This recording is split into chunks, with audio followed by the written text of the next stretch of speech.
Les Galaxy S9 se seront dévoilés que lors du Mobile World Congress qui se déroulera du 26 février au 1er mars. Mais avant toute chose, nous avons eu quelques informations, souvent sous le manteau, qui nous ont déjà désigné ce qu'étaient un peu les nouveaux smartphones haut de gamme de Samsung. Attention, fuite oblige, rien de tout cela n'est confirmé. Mais si vous voulez vous imaginer un petit peu ce que seront les prochains haut de gamme de Samsung, voici toutes les informations que nous connaissons sur les Galaxy S9 et S9 Plus.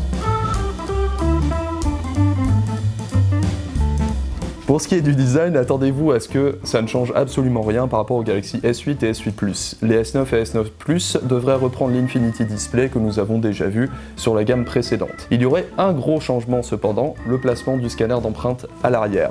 Celui-ci serait placé à la verticale du capteur photo cette année, donc beaucoup plus accessible que l'année précédente lorsque c'était à l'horizontale. Il y a un petit truc qui n'a pas changé mais qui est soulignable, la prise jack continue d'exister sur les S9 et S9 Plus. Le design est inchangé certes, mais pour ce qui est des performances, évidemment du changement. Aux US, les Galaxy S9 et S9 Plus profiteront du SoC Snapdragon 845, le dernier SoC haut de gamme de Qualcomm. Mais en Europe, nous aurons le droit à l'Exynos 9810, le tout dernier SoC maison de Samsung.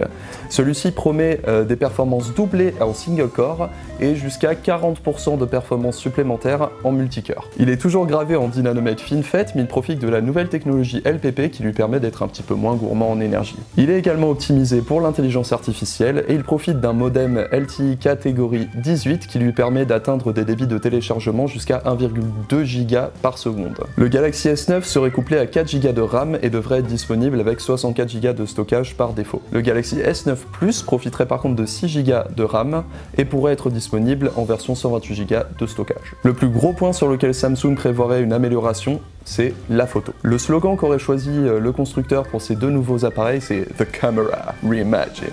Disons la caméra réimaginée, réinventée. Et là, cette année, Samsung s'inspirait d'Apple puisque le Galaxy S9 n'aurait qu'un capteur unique à l'arrière, tandis que le Galaxy S9 Plus serait le seul à profiter d'un double capteur photo. La lentille du Galaxy S9 s'ouvrait en f1.5, tandis que celle du Galaxy S9 Plus s'ouvrait en f1.4.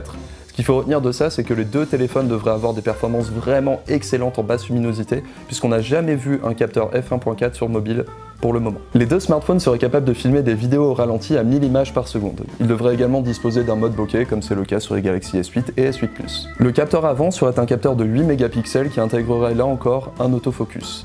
Il y aurait une fonctionnalité de reconnaissance faciale, comme c'est le cas toujours sur les Galaxy S8 et S8 Plus, mais elle n'intégrerait pas de solution comme un capteur infrarouge pour reprendre un peu le principe de l'iPhone X. Elle resterait toujours simplement dépendante du capteur photo avant, tandis que la sécurité approfondie du système serait toujours gérée par un capteur d'iris. Au rang des petits détails à savoir, les Galaxy S9 continueraient de profiter d'une certification IP68 et seraient toujours compatibles bien sûr avec la recharge sans fil. Des écouteurs certifiés par AKG seraient toujours offerts avec les smartphones. Selon les dernières informations fournies par Evan Blass, les Galaxy S9 seraient présentés le 26 février lors du Mobile World Congress. Ils seront ensuite disponibles en précommande le 1er mars et sortiraient définitivement le 16 mars. Nous n'avons toutefois pas encore d'idée précise sur leur prix.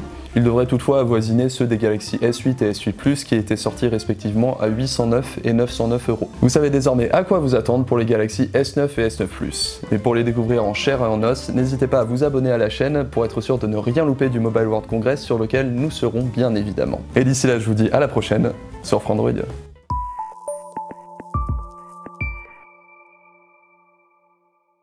Eh bah putain, c'était laborieux, je suis désolé.